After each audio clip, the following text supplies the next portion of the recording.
Hello, and welcome to I Don't Get It, the pop culture Get Off My Lawn cast, the podcast featuring the theoretically open-minded, maybe not the case for this episode, Bill, theoretically open-minded musings of two early 50s curmudgeons bravely, boldly confronting their entertainment irrelevance. I am your co-host. My name is Noah Tarnow. I'm the founder and the senior quizmaster of the Big Quiz Thing. It's all true. It's all true. The trivia game. You know what? If it comes out of my mouth, it's true. You do not have to interrupt me and say it's true. Okay? Yeah. My voice has enough credibility on its own. Thank you very much. It's a litmus test of verity. Thank you. I'm the founder and the senior quizmaster of the Big Quiz Thing, the trivia game show spectacular.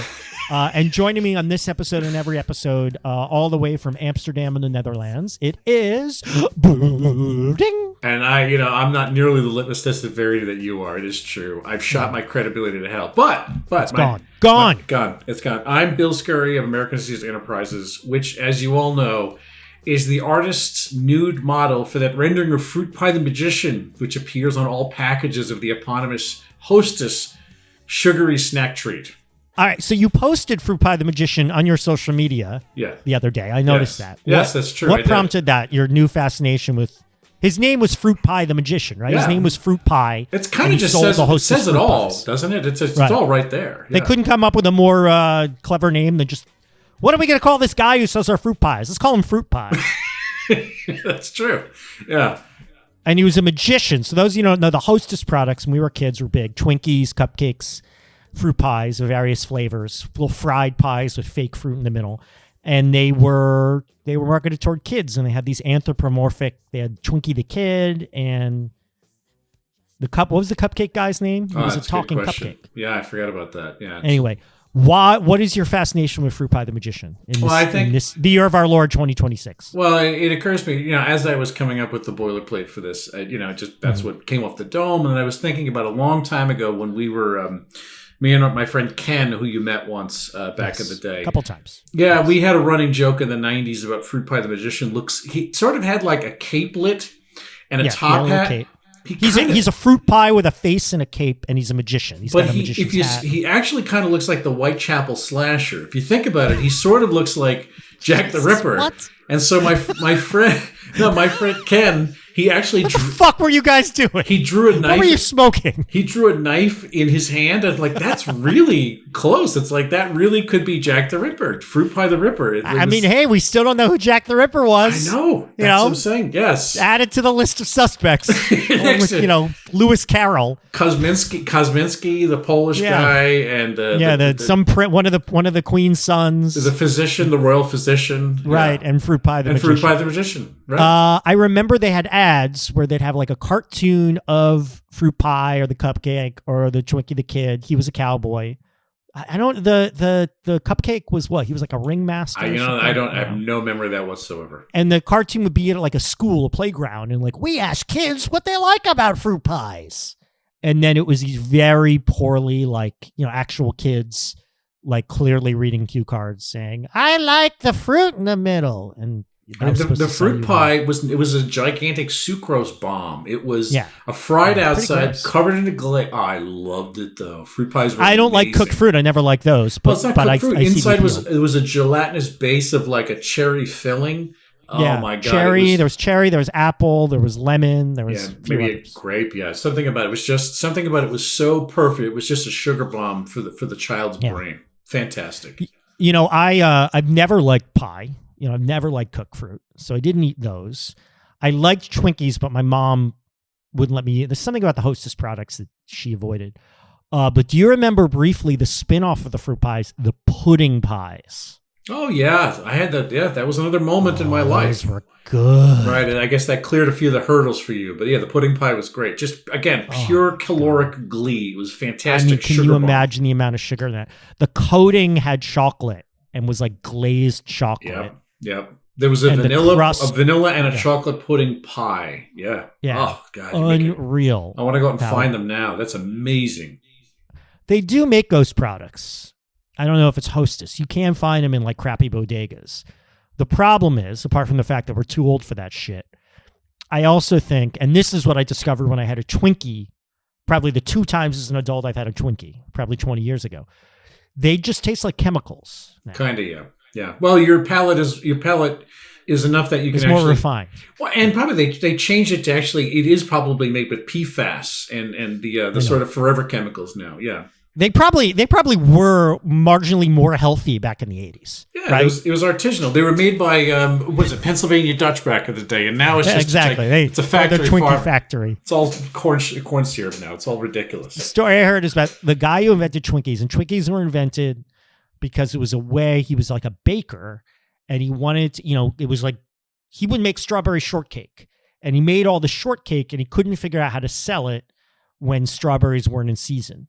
So he's like, I know, I'll make this cream and I'll shove it in the middle of the cream and the people will just eat the cakes. It worked. And then I'll dose them with, radiation as a preservative. So the guy who invented this, and I guess sold it to Hostess, every night before he went to bed, he had 2 Twinkies and a glass of milk. Uh-huh. And he lived to like 110 or something. Yeah, that's amazing. It must have that's the secret. The X-rays he belted it with to kill all the organic. Yeah, it's amazing. The problem is, but he turned it to the Hulk every night. So Noah, speaking of inanimate objects endowed with personality and anima, I believe that's a good pivot point. Personality in quotes. Yeah, personality in quotes. This is I'm going to rely on you to lead us into the discussion this afternoon. Yeah. So what we do on the show is we talk about things that are happening in the world of popular culture and general culture and what people are talking about. Sometimes it's a movie.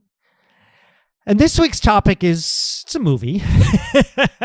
It is a motion picture. Though in some respects, we're talking more about the phenomenon than the movie itself. Today, folks, it's Saturday, January 31st, 2026, and released in quote-unquote wide release yesterday, although technically it's not wide release, right? The term wide release is a technical meaning, and this doesn't apply. It's definitely not in Holland. I'll confirm that for you. I don't know. All I know is that a technically wide release for a movie means X number of theaters, and this is like something like technically semi-wide release, fewer than X number of theaters. The movie is called Melania, 20 Days to History. It is a documentary, although I have also heard it described as a pseudo-documentary. More on that later. And it is created by the Amazon Film Studio. And its subject is Melania Trump, who currently holds the title of First Lady of the United States, being married to the person who currently is the President of the United States. Melania Trump, born some point in 1970. I remember that for some reason. So it's a documentary about her 20 days leading up to her husband's inauguration for his second non-consecutive term as president of the United States in early 2026. And shortly after he won the presidential election again, the idea of a documentary happened, and many studios put bids in. Amazon, Disney, Netflix, Paramount Pictures, they all bid on this. And at first, Amazon's film executives passed on it, but their boss, Jeff Bezos, one of the richest men in the world, overruled them and greenlit it anyway after a meeting with Mr. Trump. Apparently, Trump, I don't know whose arm was twisted. So Amazon is paying, production of this cost $40 million. That was Amazon's winning bid. $40 million. It also includes making a follow-up docu-series. It's the highest amount ever paid for a documentary. Most documentaries cost, like $5 million, $6 million, something like that. But this is 40 million Zimbabwean dollars, so it's greatly devalued.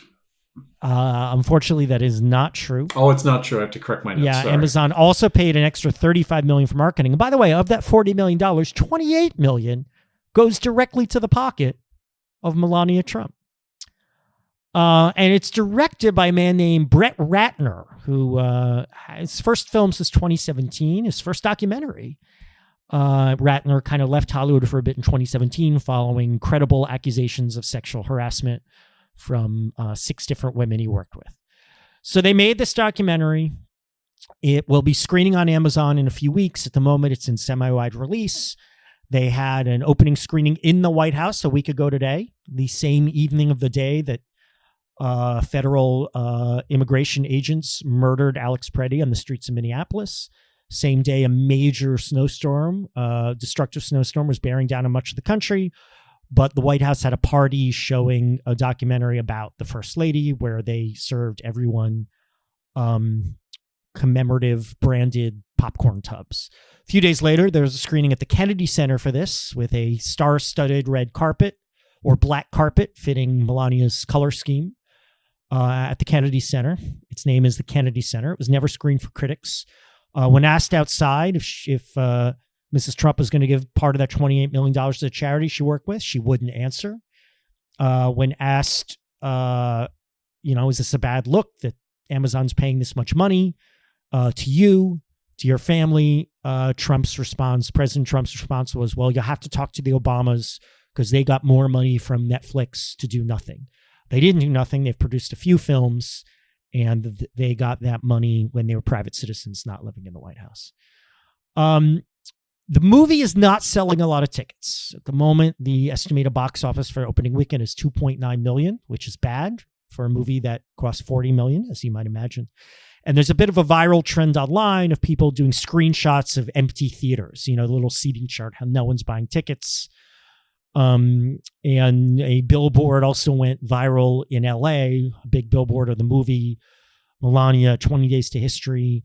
And it's this black and white picture of her sitting in a chair, and they painted an American flag onto her chair and the image of her shitting on the flag. Also, viral trend of changing the poster from Melania, 20 Days to History to Melania, make fuck, get green card. The movie itself, by the way, I didn't watch this movie. Not at all. And I'm not going to watch this movie. The movie sort of covers the 20 days, her planning, inauguration, what dress is she going to wear, the decoration, talking to her husband on the phone, a lot of stupid bullshit. Inauguration parties, all that. It is not getting good reviews once critics have saw it. Our review from Consequence said it has all the weight and depth of a Post-it. And Leni Riefenstahl was a terrible person, but at least she had some style. The Globe and Mail says, in attempting to make a grand and heroic portrait of the First Lady and the political moment surrounding her, Ratner has accidentally delivered the ultimate chronicle of 21st century excess and greed, a world of casual yet immense cruelty covered in flop sweat and gold glitter. The Guardian says, I'm not even sure it qualifies as a documentary exactly, so much as an elaborate piece of designer taxidermy, horribly overpriced and ice cold to the touch, and proffered like a medieval tribute to placate the greedy king on his throne. And The Independent says, hitting cinemas as the streets of America remain filled with the angry and grieving, with the country on the verge of an irreparable schism, the vulgar gilded lifestyle of the Trumps makes them look like Marie Antoinette skulking in her cake-filled chateau, or Hermann Goering staring up at his looted Monet.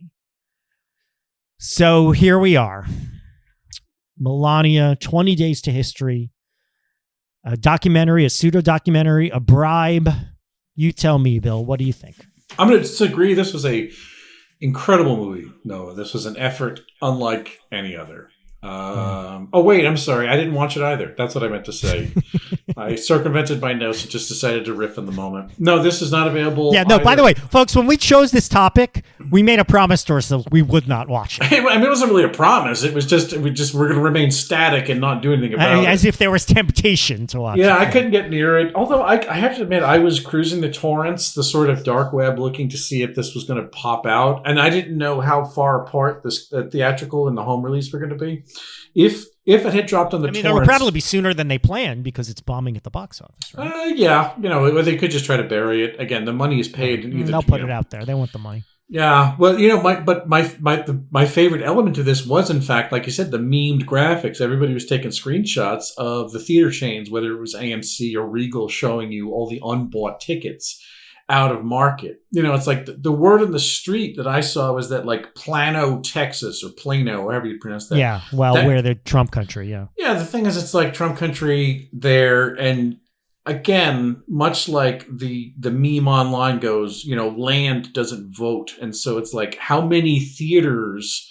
These are not moviegoers we're talking about to begin with, and then it's like, unless it's a Jesus movie or something weird about whatever that shack...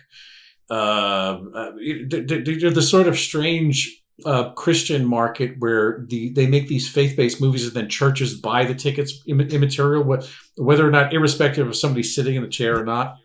There's also theories that some right-wing people have been buying tickets just to make it look good, kind of thing. Right. I don't know if that's the true. theaters could in fact still be empty, even though the seats are paid for. These things happen along the way. But they say there's brisk business in some of these corridors, and I'm assuming that the Dallas, what do they call it, the Sweetwater, outside of the Dallas-Fort Worth corridor is one of them. Maybe somewhere in Arkansas could be one. I don't fucking know where these people come from, but it doesn't really matter. Everywhere else, it's crickets and tumbleweeds, man. I mean, I honestly think that it was tracking less than 5, and I'm sure that that's actually 5 million. Less than 5 million? Yeah, and I'm saying I think that even that is a rosy estimate when the things. I mean, the stat I saw this morning was 2.9 million. Yeah, well, okay, the 2.9 is definitely less than 5. So 5 was the usually, You never know in the country we live now. It really could happen. Anything could happen. It's like, by the way, and the gag I heard, I thought the joke of the week was that somebody on Twitter said something. The movie was so bad, they said even if it was shown on airplanes, people would still walk out. Actually, I read that. That's a myth. Yeah, sorry, it's not a myth. It was attributed to Variety, and it's not Variety. All right, somebody I don't know said who started. All right. Also, that joke has been made about other movies. Okay, other but still, it has a real. It's still funny. Yeah, it's still funny. It's got a real Dangerfield type Henny Youngman thing to it. It sounds really a Tumblr thing. We need that kind of humor in our world right now. But it's like, look, the exorbitant price of the movie coupled with the additional 30 million in print and advertising. 30 million in advertising. On top of that, it makes it. I mean, look, I think that we can all agree, and this isn't an argument we need to have. It's not controversial. This was just all for show. The whole point of this was just, there's no reason for this movie to exist. Come on, to feed their ego. These people are egomaniacs too. It's to feed their egos. But the thing is, yes, it's a grift, but it's also she wants to feel like a big shot. Sure, but that's all he cares about now with the fucking ballroom and renaming stuff. That's his only interest in the presidency at the moment. So that's one person, that's two people, and then the third person is Jeff fucking Bezos. This rat face. He's bribing the government. He's bribing the government. Same reason Zuckerberg, all those shitheads showed up at inauguration. They're kissing ass. Bezos has fuck you money and doesn't do anything with it. Yes. He could surely he thinks he's going to move to space. He thinks he's going to fucking live in the vacuum of space. Fine. The thing is, it's like he knew there was never a chance of recouping the investment. But for the man, you know what he did last year? He rented all of Venice, Italy, and had a fucking soap sud party for his bachelor party or whatever it was. It's like there was some ridiculous. But it's a soap sud party. It was after the wedding or before the wedding. Him and whatever Sanchez, his bride, they had all these Rupert Murdochs of the world and whoever these power players are. It was a foam party, like you would see in Ibiza. It means that they essentially go into a dance floor type place, and there's these giant apparatuses that shoot soap suds, like huge tufts of foam, and everybody just goofs around inside these walls of soap suds. And it's like a rave culture thing that people have been doing for decades. And so I've never heard of that. Well, that's fine because you weren't invited to these parties. And to be fair, no, I have not. Yes. Me neither. But it's like Bezos has enough money to what is it? He had a yacht made somewhere here. I think it was in Holland or maybe on the German border. But to get it out, the masts were bigger than all of the bridges on the way out of the country because it's inside the tributaries of these shipyards. And so what they were proposing to do was at cost. They were going to remove these bridges temporarily so they could sail his yacht out into the North Sea to get it out. It was a custom-built yacht. And ultimately, saner thoughts prevailed, and it's like they made them disassemble the mast so they could just sail it under. But they were going to disassemble a bridge to get it. That's the kind of money he has. So this is, again, he's got no interest in recouping the interest, the investment. He's not going to recoup it directly, but he's going to recoup it in favorable treatment from a government whose main goal is grievance and self-gratification. Sure, until we treat him... And hating on people different from them. Let me tell you a story here. In Holland, Holland is one of the only countries that's known for... There's this weird fact about this place that a lot of people don't know. The Netherlands is one of the only countries that's ever consumed by merit of cannibalism one of their leaders. It happened here, I believe, in the late 1600s. Literally by cannibalism? What they did is they sacked, there were these two brothers who were, one of them, his name was Witte de Wit, which literally means white the white, and I forget his brother's name.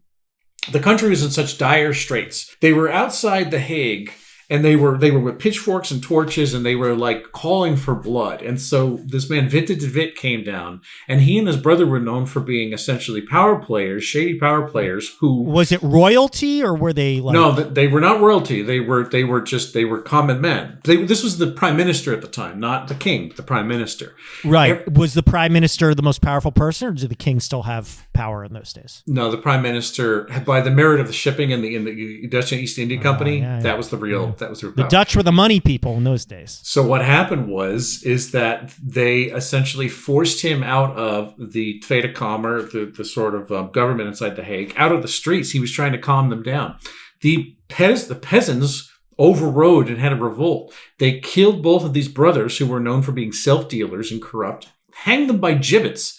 And what they did is they actually cut pieces off, and they ate bits of flesh in their fervor. That's what they did. That's what the Dutch citizens did. They consumed the flesh of their prime minister. Is this true? This is absolutely true. And there's paintings of this in The Hague. No, there's in the Rijksmuseum. No, this is the one thing that actually happened. It's amazing. And it's like, so Jeff Bezos, by all means, buy this, buy a foam party, buy the island of Venice while you're at it, buy a yacht that you have to disassemble bridges for. Go right ahead, though. Let's see what we do here. By the way, one thing I forgot to mention is, apparently, people who worked in this film, people who worked for Amazon, were not happy. 2/3 of the New York production crew asked to be omitted from the credits. There's a headline from the Daily Beast: "Ashamed Melania crew members hope the film flops."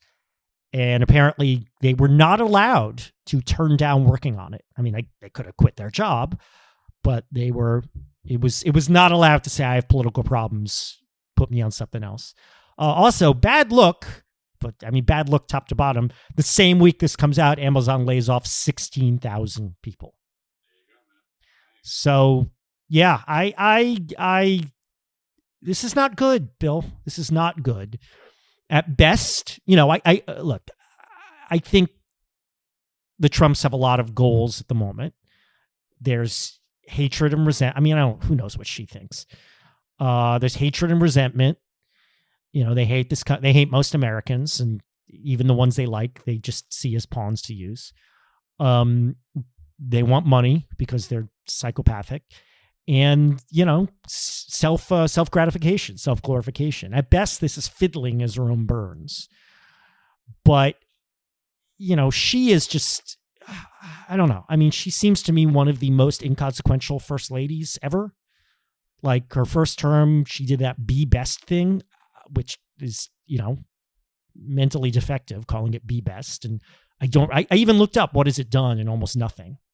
So, and of course, her rollout speech for that, if you recall, in 2017 or something, she plagiarized the speech from Michelle Obama. And now I'm pissed now because I can't even watch Amazon, without a guilty conscience, right? I got to boycott them too. I got to boycott everyone. But this is late stage capitalism. February that's the month-long boycott. Amazon Prime would be the perfect thing to cut off for 1 month to. Yeah, it really would. But we're down to like 3 companies owning everything, and they're all evil. So if you want to be an honest person, you just have to stare and face the wall. Also, we didn't talk about how, Brett Ratner, I mean, we did say credibly accused of sexual harassment, his first job since then. He's a piece of shit. And apparently he was the crew was unhappy, but the word was, it's not that Melania was a bitch to them. It's that Ratner was a terrible person. He was a slob. He was putting his gum in people's coffee cups. He was throwing trash all over the place. I mean, nothing actionable, just boorish behavior, from what I said. But that's not good. But purely from an artistic point of view, I didn't watch the movie, obviously, but I watched clips and I read the reviews. One thing in researching this, I actually had my mind changed a little about her, because I always thought I knew very little about her, and I always thought she was just a boring, uninteresting person. But, and I always said she and Trump are a good match, because he embodies all the worst things about toxic masculinity. He's boorish. He confuses anger for strength. He's hypersensitive. He's violent. And she is vapid and cold and, vain. So they are well matched in a way. And that led me to think, maybe she is an interesting person. And someone probably could write or make a good documentary about her. You know, what was it like coming here? What was it like, you know, entering that world of rich assholes, you know, make, fuck, get green card, and then meeting him. I mean, obviously, why did she marry him, right? I mean, we can guess at the reasons, but we don't know. How does she feel about him becoming president? How does she feel about him betraying the country? She is a citizen, right? You know, does she care? How does he feel about her cheating on him with a porn star while she was nursing their child? This is not that story, clearly, because she is a co-producer and she had a heavy hand in it, which is why some are calling it a pseudo-documentary. It's not a documentary if the subject is basically steering the ship, more or less. But this is not that story. I have severe doubts that Brett Ratner could be the person to tell that story. And this is the problem with our society. I mean, a lot of problems, the grifting, the evil, the violence, the hate, but everything is artistically, from an artistic point of view, this is the problem. Everything is so flattened to stupidity and cliche. I mean, they're boring people, or at least how they present themselves. They're boring and flat and stupid. You know, they get mad about Bad Bunny being at the Super Bowl and they want Lee Greenwood. Like, you people are just fucking boring. And on top of all the evil and the corruption and the crime and the treason. Here we go again. No, I don't know if it's fair to ask why it's popular, because that might be a ridiculous assertion. But why is it popular? What are we talking about popular here? I mean, I actually watched CNN interviewed people who went to see the movie, and they said they loved it. They were all Trump cultists. You know, they asked one of them, did you vote for her husband? He's like, of course, all 3 times. I mean, those people are far gone. And only 3 times? Exactly. Yeah, they're not the worst of it. Look, it's at this point, liking Donald Trump is being a member of a cult. There's no two ways about it. And like, by the way, a disclaimer for this episode, we should have said at the beginning, if you don't at least mostly agree with our political opinions, you will not enjoy this episode. But you figured that out. It's a good thing you put that in there now. Yeah, put it in there now, right? Halfway through. 25 minutes later. I mean, they're going to like any shit they shovel, and she is, you know, she's trashy. She's, at least the way she presents herself, is boring. So they don't rock that boat, right? If you love Donald Trump for all the reasons you think he's so great, this isn't going to dissuade you from that. You're going to look at her ostentatious, tacky sense of glamour, and you're going to find that appealing. We live in a media-dominated society. Say what you want about Bezos, but Amazon, that guy's not a dummy. Amazon did a brilliant job of placing itself at the center of modern media. So it's almost inevitable they're going to be a major power player in industry and inevitably in politics.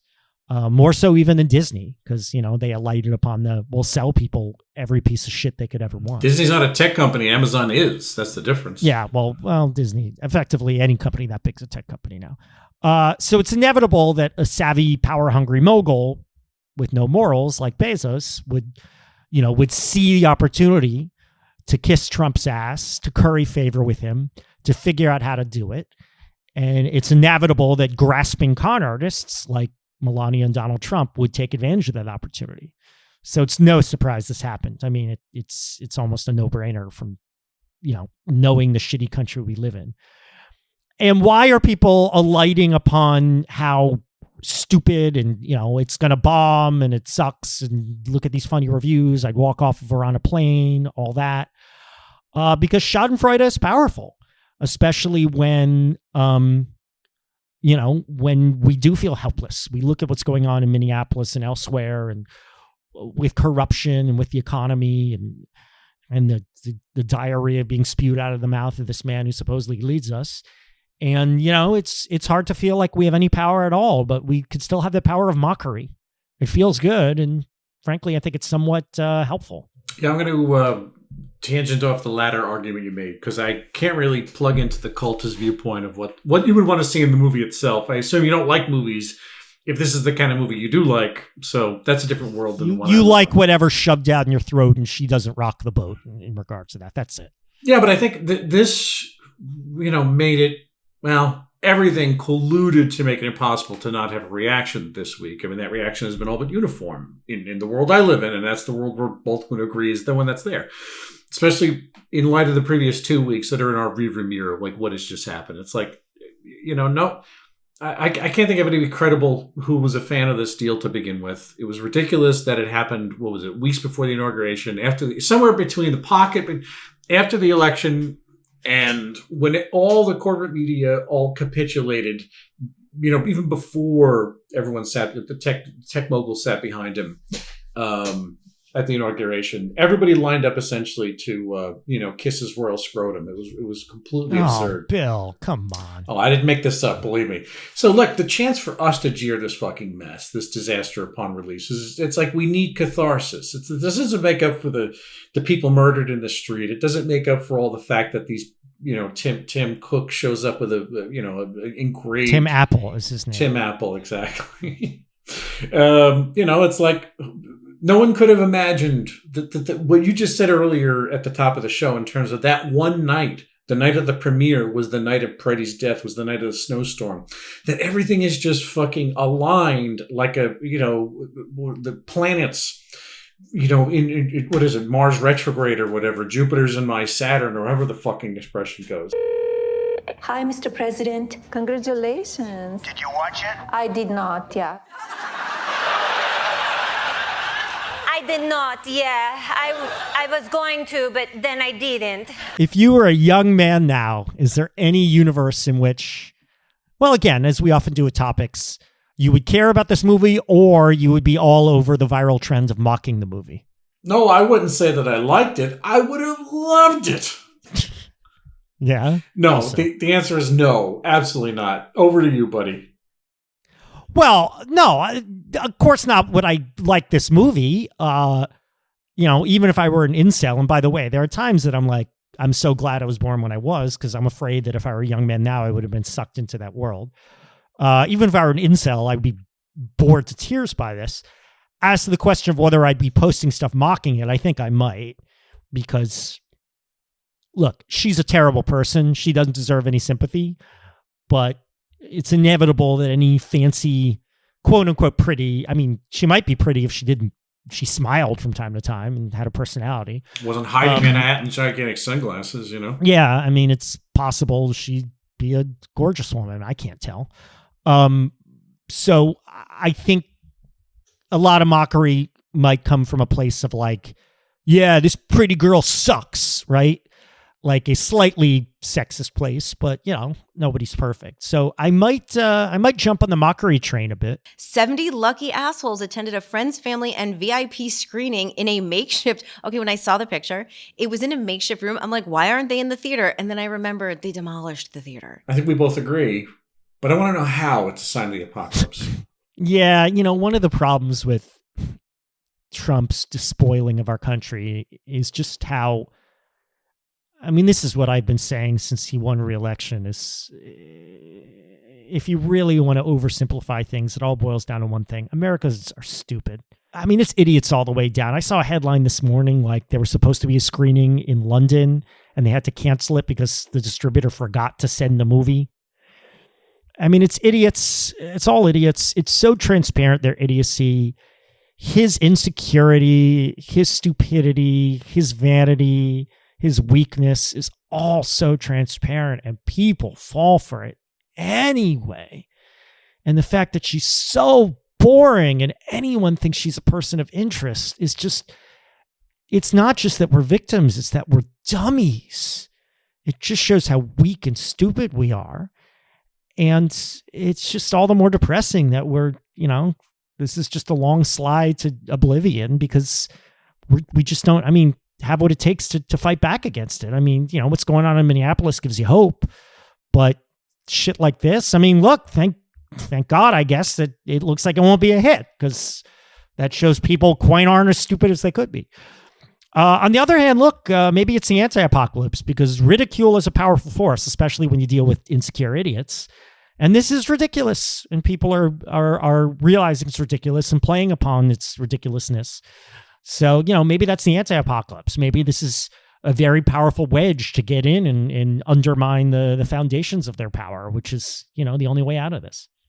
Let me restate again for the edification of the court that this was bought for $40 million with at least an additional $30 million in P&A. So that's $28 million goes to her. Exactly. So What 70. how much 70 money do you need? Jesus. What do you? What? How can you eat any better? Can you? Yeah, exactly. As Jack Nicholson says in Chinatown. So it's 70 million, at least 70 million for something which was never going to be a real film. I think we can all agree. It was just a gesture. So, and again, to alloy it with the idea that when you said that Amazon itself had a 16,000 worker drawdown, which is both in the sort of corporate angle, also in terms of the warehouse rank of employee on that same level. I'm sure that they would have loved to have a fraction of the 70 million as a severance on top of everything else. Yep. So look, that's bad enough. And it's like, I kind of want to go, this seemed like a good place to put this particular argument. And you mentioned before about how the people wanted their names off of the New York crew, especially, they wanted their names off of this. Okay. And it's like, and something else you didn't get to say is that the three men who were essentially tasks with, Bratner was the director of it.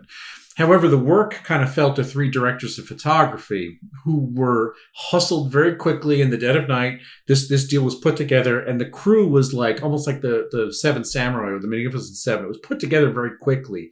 And then not to defend a town from gunslingers, but I guess the opposite, to sort of like, it was Jeff Cronenweth was one of the directors of photography who's worked with David Fincher, a very credible man, and a guy named Dante Spinotti, who is he worked with Martin Scorsese and Michael Mann. That's these are great legends. name. Dante Spinotti. Dante Spinotti. Yeah. These are legends. Any in the chance field. he has Italian heritage? I think he actually is Italian on top of that, no less. It's the most Italian name I've ever heard in my life. So this is like the DPs and the crew who were assembled to make this Albatross. It's like, I can't blame them for taking the money. Stay with me here. Because there is no feature film market right now. And again, a lot of it has to do with the things that Sarandos and Reed Hastings at Netflix did and what Bezos himself is doing. And all these guys who are consolidating these, they're not making movies anymore. They're not making feature films. And the things that do get made look like Netflix documentaries. No offense to, what was that series we liked? Where they were drawing the dicks on the cars in the parking lot. American Vandal. American Vandal. It's like, great. It doesn't look like anything. It was great. It was fantastic. Full stop. But it doesn't look like anything. Okay, so that's fair. So the thing is, like, the people who make this, who were the practitioners of this dark art, are out of work. The crew, the fucking craft people who serve bagels, they're out of work. I can't blame them for taking this gig, and of course they want their name off of it. But at the same time, it's like, brother, don't feel bad about that. Like, I get that you don't want to do this, and it's like, it's not your fucking fault. But what a horrible life, and what a horrible thing to do, and how dirty and disgusting and probably bored you are. It was probably a boring job. And I'm sure there's no art in this thing. And it's like, and meanwhile, while Ratner is putting out cigarettes in your coffee cup as he walks by you, ignoring your humanity or something like that, it's probably terrible. But it's like, this is going to become more commonplace as Bezos and David Ellison and the rest of these fucking monstrous oligarchs essentially Larry Ellison. No, David Ellison's the one who owns Paramount. Larry Ellison's the dad who gave him the money to do it. Whatever. Yeah. They're all the same. No, like these oligarchs are essentially just going to make art for the bespoke art for the pleasure of the king. If they wanted this to be an Oscar consideration, they really should have released it at the end of this year. But it's just now they have an excuse. Don't be ridiculous. That's okay. We're willing to put this at the beginning of the year because nothing's going to top never this. Forget it. Bill, are you in any way jealous of the Melania Trump documentary, the Melania Trump phenomenon? Wow. Are you jealous of Melania Trump? I got exciting news is that I just saw that someone has asked Kevin Spacey to play me in a Harvey Weinstein produced feature about my life with supporting roles for Louis C.K. and Chris D'Elia. So that is, God. You know what? I feel like right now I'm in a pretty good position. Things are going well for me right now. So no, I'm not jealous. This isn't going to sound great, but I'm a little defensive of Louis C.K. just because I loved his art, so there's bias there. And B, what he did wasn't remotely as bad as what Harvey Weinstein did. I'm jealous that, I don't know, people fall for this crap. I mean, again, like, populist? Like, how do you watch something like this? And again, I didn't see it. how do you watch something of this and really keep saying that, like, Trump's a man of the people? I'm just so jealous that, like, I don't know. I feel like I need to. If they can come for him, they can come for you, Noah. Well, there's that, but like I have to twist people's arms to convince them of doing anything I want. That like, and that this idiot can shit all over the country and people still call him a patriot and their friend. It's just, I don't know. I'm jealous of that power. Say what you want about these people, but they figured something out that I'm not even close to understanding. So yeah, that's the only jealousy I have. And if we wrap this up by ranking it, Noah, at the XYZ axis of all of our topics, the so-called Filonian scale, named after James Filonian Scale, the founder of this thing. Jimmy F. Scale. Jimmy F. Scale. How would you rank this? Scale. This is the Firefest, which I'm going to guess was a much more Firefest documentaries. Remember, it had better lunch. The actual, remember at the Firefest, what was it? A cheese sandwich inside of a styrofoam clamshell. The food was better, I think. Yeah, made by premier chefs. Yeah. So the Firefest documentaries, which I have to guess had a lot more craft and art behind them than this, than this piece of giraffe dung. Multiply it by 1/4 of OK Boomer, and add 1/2 of Tradwives, and subtract 783.4444. That takes you really low on the Filonian scale, near the bottom. We're talking Ryan's World and deepfakes territory. And that's where you find Melania, 20 days to history. God, these people are so self-important. Sight unseen. And again, we'll just reemphasize that this is sight unseen for both of us. I'm going to hazard to comment that the film... We've been living with these idiots for 10 years, and we know what to expect. Movie is utter dreck. I think we can all agree. The phenomenon is utter dreck. And we're living in... Yeah, and what we're living inside of is a tortured world, a sort of Frank Frazetta painting without the beauty, inspired by the worst impulses in mankind, So here's the question. How could one possibly, and I understand you did a valiant job. That was a very good description, I think, all the comps you put there together. But I don't think I could see the daylight, any kind of elevation of this above the level of like chemotrophic worms at the bottom of the Challenger Deep, wiggling and writhing in a murky black brine, turning, sulfur emitted from infernal ducts. When was that our topic? Into the rudiments nutrition? No, it's a metaphor. That's what I'm saying. It's like, okay. I have to believe that this is a new level low for our metric. This could in fact be worse than Ryan's World, I think. This may be the new, plumb bob pointing straight down, a new absolute zero in terms of the Kelvin scale, I believe. If you'd like to hear, if for some reason you'd like to hear more of this, I guarantee you. We're usually not this political, first-time listeners. Or more. It depends on who we're talking about. Sourdough, starters, supreme. But past episodes are available on Spotify, Apple Podcasts, SoundCloud. Yeah, you have trouble with that word, I know. GooglePlay. I don't know why I'm hitching over adding an extra consonant to that word. I don't know why. GooglePlay. Skeet to us at noandbillshow.bsky.social. Write to us, noandbilldon'tgetit@gmail.com. Reviews always help on every aggregator imaginable. I'm on social media, Blue Sky, at billscurry.bsky.social, at William Scurry on Twitter, at William Scurry on Instagram, all these things. YouTube.com/AMCs are my videos lay, and also you'll find the video feed for this podcast. If for some reason you want to listen to us on YouTube, it is available there as well for the last couple of months. And here, Noah, there's also a human being who lives on Earth. It's attainable. Learn all about me at bigquizthing.com. The Big Quiz Thing.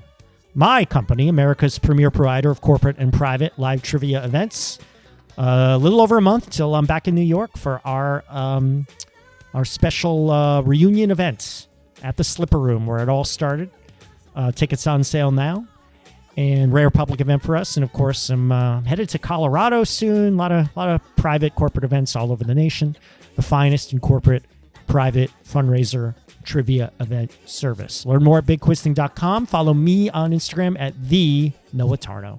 All right, everybody. So until the next episode where we talk about the 6-part documentary series on Lucretia Garfield appearing on Hulu. We don't get it. A production of American Caesar Enterprises 2026.